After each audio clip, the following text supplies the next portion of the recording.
Vamos falar agora sobre 3 autores que de alguma forma se relacionam entre si, pois eles se comprometeram a pensar o Brasil e seu passado e também o seu futuro.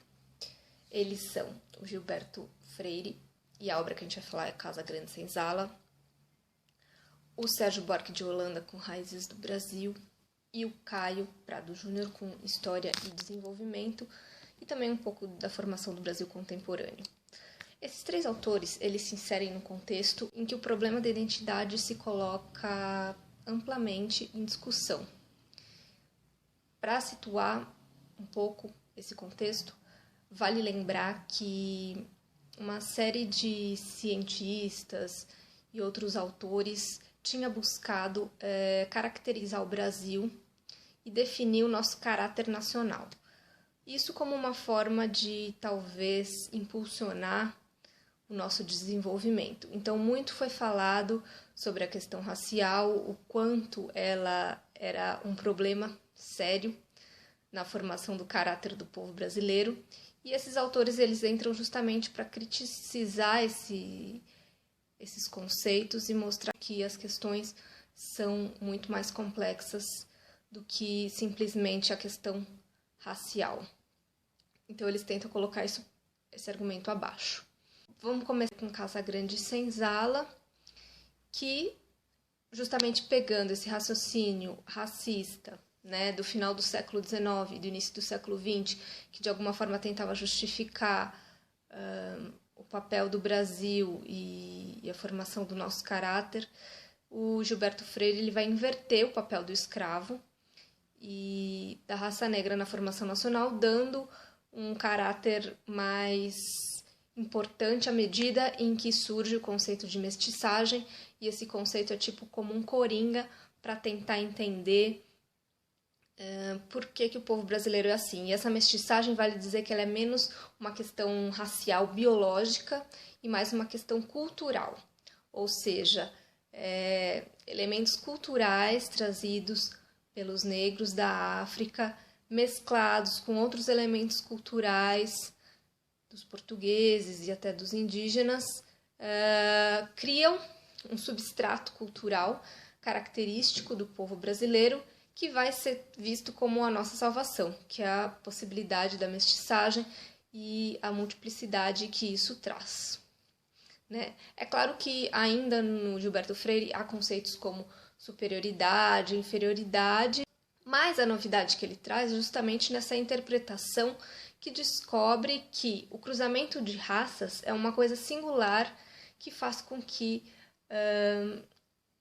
haja, por exemplo, uma maior tolerância de uns com os outros aqui no Brasil. É claro que esse mito da democracia racial vai ser questionado e com razão ao longo dos anos, até porque a gente sabe que, por um lado, se esse argumento da mestiçagem ajuda a explicar uma parte do povo brasileiro, da cultura brasileira, isso não é suficiente e muitas vezes oculta o racismo que ainda existe nos dias de hoje. Mas a contribuição de Freire, ela tem seu valor diante de um contexto em que muito se falava que os culpados, né, do Brasil estar na situação que estavam eram os negros, que o negro degenerecia o caráter do povo brasileiro e a miscigenação idem. O Caio Prado Júnior é totalmente diferente, uma perspectiva totalmente diferente, e ele vai tentar entender e explicar questões econômicas do Brasil atreladas à nossa história, a tudo que aconteceu desde o início da colônia. Então, muito diferente do que as explicações econômicas e economicistas da época pregavam, ele vai defender que é extremamente importante compreender a nossa história, pois é a partir daí que a gente encontra a nossa especificidade, aquilo que ajuda a entender não só o nosso patamar atual, na época de desenvolvimento, como para onde que a gente estava caminhando. Na formação do Brasil contemporâneo, por exemplo, ele vai dar um extremo papel à questão da divisão internacional do trabalho e o papel que o Brasil cumpria dentro dessa divisão internacional do trabalho enquanto agroexportador e como que isso reflete na situação do Brasil e no estágio, digamos assim, de desenvolvimento. Então, ele faz uma análise historiográfica justamente para entender a economia e para estabelecer as premissas do que foi a nossa formação, né? E isso é um problema que, se a gente for ver, ele está presente até hoje, quando a gente discute o Brasil e o seu desenvolvimento econômico. Nós fomos colonizados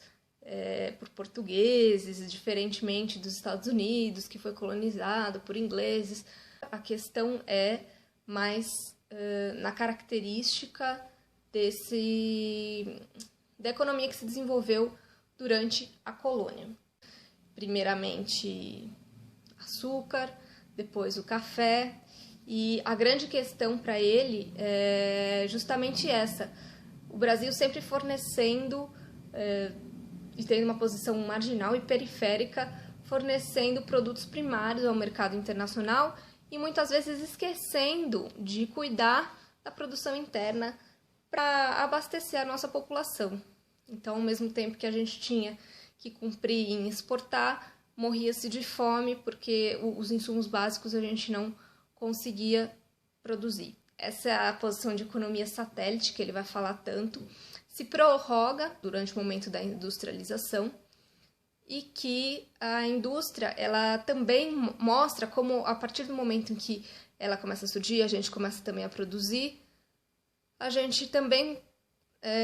continua nesse dilema em produzir para dentro ou exportar. E toda essa problemática do nosso crescimento econômico, ela precisa, né, sair dessas contradições, como ele mesmo coloca. Enquanto estudioso do marxismo e do materialismo, ele vai mostrar que essa superação dessa dinâmica, ela só vai ocorrer a partir do momento em que a gente passar a atender os nossos objetivos e as nossas necessidades econômicas, ou seja, olhar para dentro ao invés de olhar para fora. Isso é muito atual, tendo em vista que se fala hoje que grande parte do que é produzido no Brasil, uma boa parte acaba sendo utilizada para pagamento da nossa dívida externa. É claro que hoje as configurações da economia mundial são outras, mas o mérito do Caio Prado é que é olhar para a nossa essência e mostrar, bom, o Brasil é diferente, ele tem a sua especificidade, não há como implantar os modelos econômicos que surgiram e ajudam a explicar muita coisa dos países desenvolvidos e fazer com que o Brasil siga os mesmos padrões, porque o Brasil parte de um outro contexto, o contexto de subdesenvolvimento ele é datado e ele tem explicações que fogem essa regra pautada nas economias mais centrais. O Sérgio Buarque de Holanda ele também vai entrar nesse mérito de discutir as nossas especificidades. É claro que não em termos econômicos, mas, digamos assim, em termos sociais, sociológicos, antropológicos e até mesmo históricos. Ele faz uma mescla das várias disciplinas para tentar entender a nossa formação enquanto Estado, a nossa formação enquanto povo. E ele se inspira muito em Weber, Max Weber, sociólogo alemão, que cunhou os tipos ideais, só que ele faz um exercício de mostrar os exemplos de tipos sociais e de relações sociais que ele analisa, trazendo uma observação empírica muito forte. Então, ele vai estudar o nosso processo de modernização e de formação do nosso Estado, da nossa sociedade civil, mostrando também como é muito diferente do que aconteceu nos países hispânicos, que foram colonizados pela Espanha, mostrando a importância de perceber que não é tudo a mesma coisa. Tem algumas coisas em comum, como a questão da hierarquia ibérica, que dá para as relações não públicas e as relações mais pessoais, elas dão uma importância muito maior. E o privado aí ele ganha um papel extremamente importante. E ele vai dizer, essa herança ibérica ela vai levar ao nosso culto à personalidade, que é uma maneira de ele entender e interpretar o fato de nós nos chamarmos pelo primeiro nome, termos essa intimidade uns com os outros, e mesmo com pessoas totalmente desconhecidas, a gente tem esse caráter. E ele vai dizer que é nessa formação específica que há um ingrediente para a gente pensar numa sociabilidade, ou seja, numa forma como as pessoas se relacionam, que é afastada da esfera pública, porque ela puxa justamente os elementos privados dessa relação. Então, uma vez que o Estado, a formação do nosso Estado, a formação de um ente público ocorreu, ele vai problematizar e mostrar todas as dificuldades que esse processo envolveu, que é essa questão de tentar inserir as nossas relações pessoais,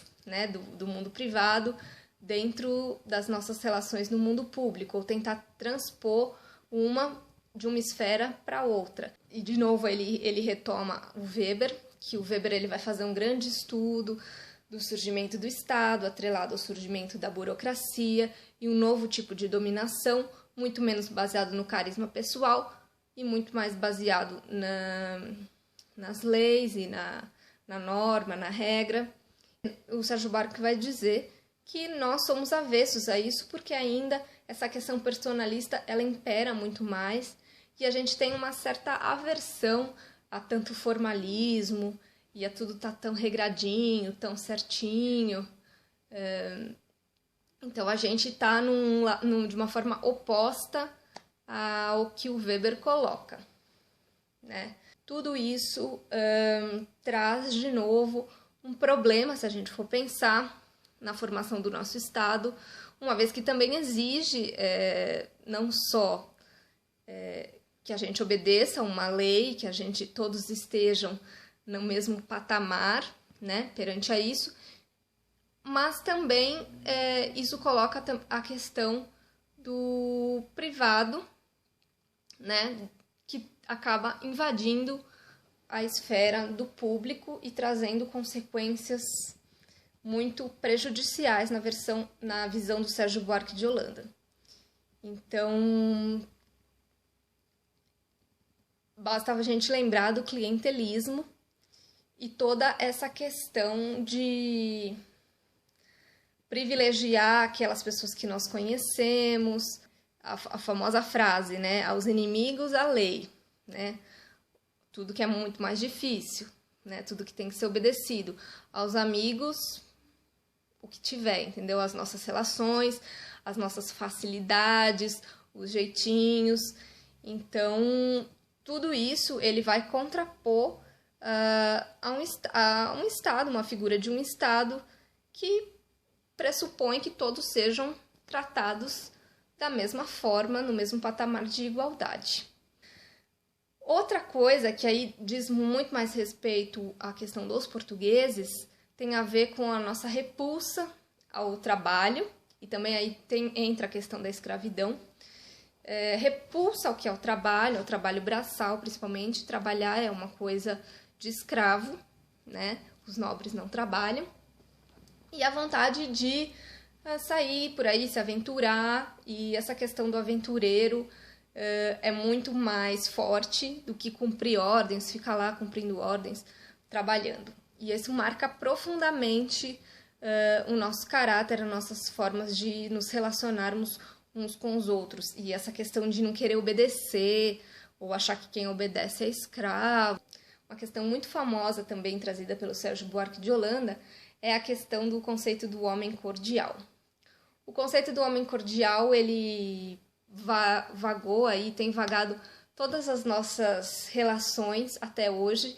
Virou até um tema para conversa de boteco, porque todo mundo sabe falar um pouquinho do que é o homem cordial, que é justamente essa pessoa que tem dificuldade em lidar com formalismos, uso diminutivos, a gente, ao mesmo tempo, trata pelo primeiro nome, a gente não consegue ter relações e estabelecer relações políticas e sociais sem levar as coisas para o pessoal, né? E a gente tem uma certa aversão a isso, em ser frio, digamos assim, e considerar, não, essa crítica que ele me fez não é uma crítica pessoal, né? É uma crítica que está dentro de um escopo, de um âmbito profissional, ou dentro da opinião dele, mas não tem a ver exatamente com a minha pessoa. A gente tem muita dificuldade em entender e levar isso numa boa, né? E esse homem cordial, segundo Sérgio Buarque de Holanda, ele não é um bonzinho, né? Ele não é um elogio que ele faz. A nossa forma de ser, que vai acabar tornando o brasileiro vantajoso perante aos demais povos, embora muito se fale a respeito disso. A questão do malandro, né? O malandro, ele, de alguma forma, ele transitaria e incorporaria esses elementos do homem cordial, mas daí ele extrapola também para um outro lado, para uma questão de fugir das binaridades, né? De estar numa zona cinzenta entre o lícito e o ilícito, entre o legal e o ilegal, a questão do próprio jeitinho, encontrar uma maneira de fazer as coisas que, de alguma forma, não seja totalmente certa, mas não seja totalmente errada, que escapem alguma vírgula ali à interpretação da lei, mas que, enfim, dá-se um jeito, não é verdade? E essa política cheia de caráter privado e toda essa questão, ela ainda está muito presente na nossa forma de ser, na nossa forma de viver. Basta olhar para qualquer análise da conjuntura política atual para a gente perceber como essas questões são totalmente atualizadas e acabam tendo também as consequências negativas que o Sérgio Buarque já apontava, que é a dificuldade de pensar numa democracia nesses termos, uma vez que o clientelismo impera, que as relações pessoais imperam, que a troca de favores impera. E isso tem consequências sérias para a formação do nosso Estado. E aí a própria ideia de cidadania, né, ela acaba prejudicada diante desse contexto. Então, assim como para o Caio Prado, a gente tem que conhecer a nossa história para poder ultrapassar esse limite, entender as contradições para poder ir além delas, para o Sérgio Buarque também é extremamente importante a gente ultrapassar essas questões culturais para dar vez a um novo Estado mais igualitário e mais democrático. E eu acho que essas são as principais contribuições desses autores que estão tão atuais e, apesar de tudo, é repensar o impacto que a escravidão trouxe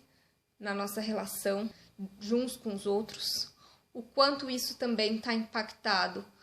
por vertentes de cunho cultural que não permitem, muitas vezes, a gente alçar